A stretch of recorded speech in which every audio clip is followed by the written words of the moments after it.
Now, British shoppers spent more money buying fewer goods in June as the pain of rising inflation hit harder. The quantity of goods we bought in the shops was 0.1% lower than in May, the second successive monthly decline in retail sales. But consumers spent 1.3% more due to rising prices. That's according to data released by the Office for National Statistics this morning.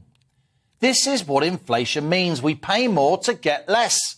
And though inflation hit 9.4% in June, a fresh 40-year high, as fuel and food prices keep rising, it's set to get higher still. So this cost of living squeeze is real. Millions of British households and countless businesses are feeling the squeeze. And that's why tax, whether the UK can afford immediate tax cuts, giving money back to struggling families and firms, is at the centre of the debate about who will be our next Prime Minister. Throughout this Tory leadership context, Rishi Sunak accused Liz Truss of following the fantasy economics of unfunded promises. The former Chancellor says immediate tax cuts are unaffordable and by boosting demand would push up inflation more. Truss disagrees. She says she'd scrap Sunak's plans to raise corporation tax from 19 to 25% next year.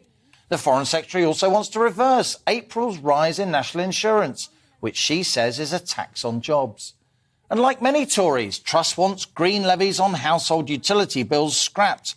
They account for around a quarter of current electricity bills.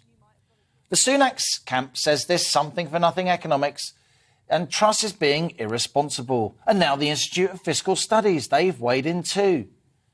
The IFS says that without spending reductions, tax promises by Liz Truss would likely lead to current fiscal rules being broken.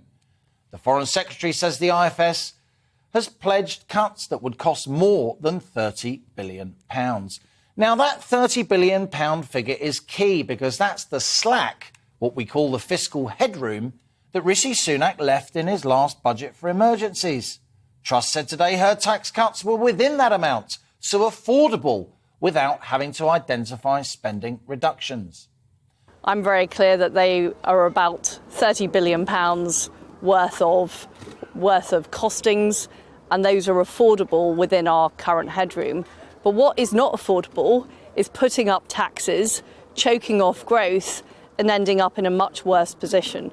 And many international bodies, including the OECD, say that our current policy is contractionary. It's likely to lead to a recession, and we simply cannot afford that. What I want to do is put money back into the pockets of hardworking people. I'm here in Peterborough today meeting families who are struggling with the cost of living. That's why we need to reduce national insurance. That's why we need to have a temporary moratorium on the green energy level to reduce people's fuel bills so we can help families, we can grow the economy, and we can grow those tax revenues in the right way. Now, Liz Truss lacks Rishi Sunak's polish and fluency, as she herself admits. But when it comes to tax, the 160,000 or so Tory party members across the country who'll decide who becomes Prime Minister may think she talks more sense. But is she being reckless? And that's our on-the-money question today. When it comes to tax, can we trust in Truss?